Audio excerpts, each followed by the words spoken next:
आज ये सेशन उन एस्पिरेंट्स के लिए है जो एसएससी टेक के through services selection board interviews face करेंगे कि एसएससी टेक में किस तरीके के सवाल इंटरव्यूज में पूछे जाते हैं। क्या एसएससी टेक के लिए कोई अलग सेट ऑफ क्वेश्चंस हैं कि एसएससी टेक का जो पर्सनल इंटरव्यू है वो किस प्रकार से होगा।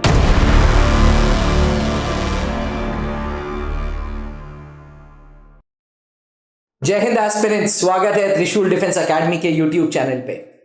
इस यूट्यूब चैनल पे जनरली वीडियोस जो हम लाते हैं वो वीडियोस लाते हैं आपके सवालों से। जी हाँ, नीचे लिखे हुए व्हाट्सएप नंबर पे आपके क्वेश्चंस आते हैं और उन क्वेश्चंस को देखते हुए मद्देनजर में रखते हुए कैप्टन एसके सिंह सर अपना वैल्यूएबल टाइम देते हैं और हम वीडियोस बनाते हैं।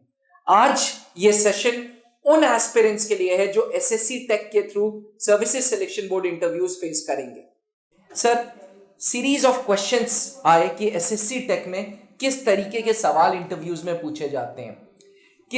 क्या एसएससी टेक के लिए कोई अलग सेट ऑफ क्वेश्चंस हैं जो इंटरव्यूइंग ऑफिसर ने प्रिपेयर कर रखे हैं।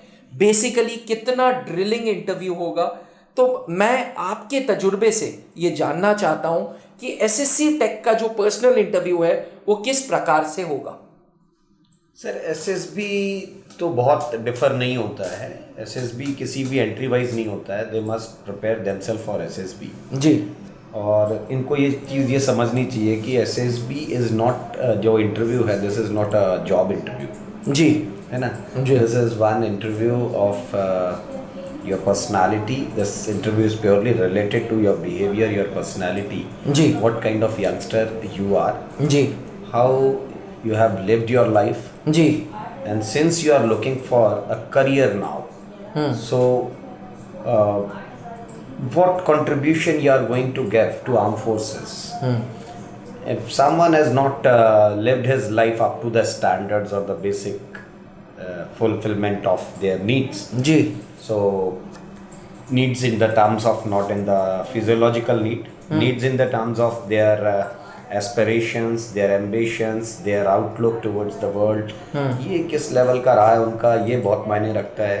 और वही कंट्रीब्यूशन आप देने वाले हैं आर्म फोर्सेस को। ठीक है सर। अब सवाल जितना वहम होता है इनके मन में, सवाल देखिए 2-4 सवाल मैं बिल्कुल कहता हूँ कि इनको क्लियर होना चाहिए। They must be clear with their mindset fast. After 12th class जब बहुत सारे विकल्प थे इनके पास, तो ये वो यंगस्टर्स थे जिन्होंने इंजीनियरिंग ऑप्ट की। तो why they have selected engineering. अच्छा, सवाल तो यही है, ये सवाल आएगा इंजीनियरिंग क्यों करना पसंद किया। आप कुछ और भी कर सकते थे, बहुत सारे ऑप्शंस थे आपके पास जी। तो सारे करियर्स को छोड़ करके आपने इंजीनियरिंग चुना। किस लिए चुना जी? इंजीनियरिंग में भी अगर आप देखेंगे तो बहुत सारी स्ट्रीम्स हैं जी, इन्होंने कोई एक स्ट्रीम चुनी। तो क्यों आपने वो स्ट्रीम? बीटेक मैकेनिकल है, कंप्यूटर साइंस है। बिल्कुल। तो आपने कंप्यूटर साइंस क्यों चुना? अच्छा, आप कुछ और भी चुन सकते थे। तो मेजॉरिटी ऑफ कैंडिडेट्स इसमें से आप वो देखेंगे जिनकी खुद की कोई चॉइस नहीं होती है।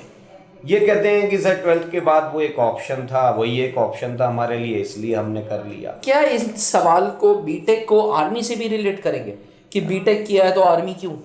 बीटेक किया है तो फिर आर्मी क्यों किया? You have a bright career outside. जायज़ बात है। ये बहुत अच्छा सवाल आपने बीच में ऐड किया कि आपका तो बहुत अच्छा करियर था, आप किसी भी मल्टीनेशनल कंपनी में जाते, अच्छी सैलरी होती, अच्छी ऑफिस होती, why you have selected this career then? B Tech करने के बाद आर्म फोर्सेस में आ रहे हैं। अच्छा, आर्म फोर्सेस के अलावा और क्या क्या ऑप्शंस थे आपके पास? करियर ऑप्शंस क्या हैं आपके पास और क्या कर सकते थे लाइफ में? ये क्लैरिटी होनी चाहिए।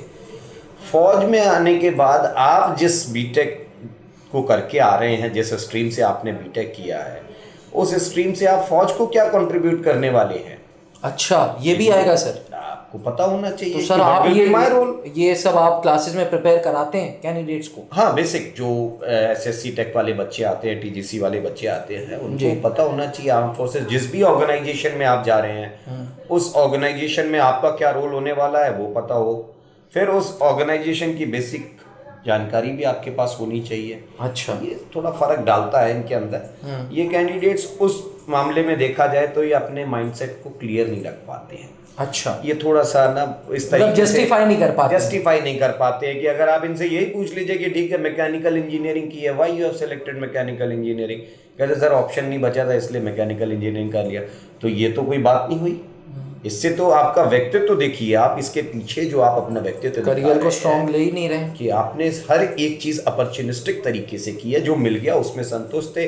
तो फिर ऐसे मिली हुई चीज ये वही है ना कि आप नौकरी के लिए आ रहे हैं तो आपको लगता है ये नौकरी मिल जाएगी।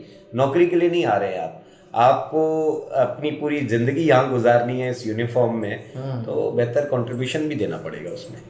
तो इन ऑल सर ये ड्रिलिंग भी हो जाता है, जब आंसर नहीं आते तो ड्रिलिंग बोलते हैं बच्चे। बिल्कुल, इसी को ये लोग सर देखिए क्या है कि कोई कहता है इंटरव्यू में आकर के मेरे को इमोशनल क्वेश्चन पे बहुत ड्रिल किया उन्होंने, they kept grilling me around this particular question. Grilling हुई क्यों, इसकी जरूरत क्या थी? अगर आपका माइंडसेट क्लियर है, आपने कहा कि सर मेरे पास ये ऑप्शंस थे but I have selected engineering for this reason, और इसकी तैयारी एसएससी टेक और टीजीसी से कोरिलेट करना चाहिए। आप और भी अपने कारण बताइए। ये एसएससी टेक, आप एसएसबी में आ रहे हैं इसलिए एसएससी टेक से रिलेट कर रहे हैं, ये भी जरूरी नहीं है।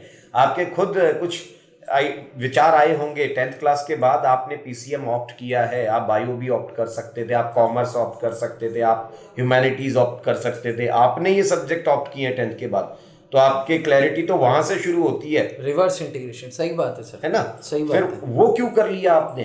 फिर वहां से फिर आपने बीटेक किया है, बीटेक करने के बाद आपने वो स्ट्रीम चुनी है, उस स्ट्रीम के बाद ये करियर चुना है, तो यू मस्ट बी क्लियर। अगर आपके पास ये क्लैरिटी है तो आप हंस करके जवाब दोगे, और आपको कुछ भी जो ये लोग कहते हैं कि sir they were drilling me around this question, ये सब चीजें नहीं आएंगी, है ना? Thank you. जिसकी बॉन्डिंग अपने पेरेंट्स से बहुत अच्छी है, जिसकी बॉन्डिंग अपने सिबलिंग से बहुत अच्छी है, उसको आप इमोशनल क्वेश्चन में कैसे आप ग्रिल कर सकते हैं? आप तो उससे जो बात करेंगे वो हंस करके जवाब देगा कि yes I share a very good bonding with my siblings, my brother's name is this, my sister's name is this.